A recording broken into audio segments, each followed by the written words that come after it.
Сильный, удушающий кашель. Никакие лекарства не помогают. Не верила в клеточное питание, не хотела пить. Но тут уже не было сил и согласилась.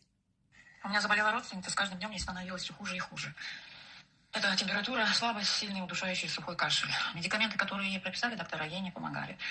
Ну, тогда я ей предложила клеточное питание, которое уже пью сама год почти. Но, кстати, она была против него, но в этот раз согласилась. Вечером я ей дала. На следующий день, ближе к полудню, она мне позвонила и сказала, что она проспала всю ночь, не кашлянув, и утром она проснулась без признаков болезни. Вот таким удивительным образом, представляете, ей помогло клеточное питание.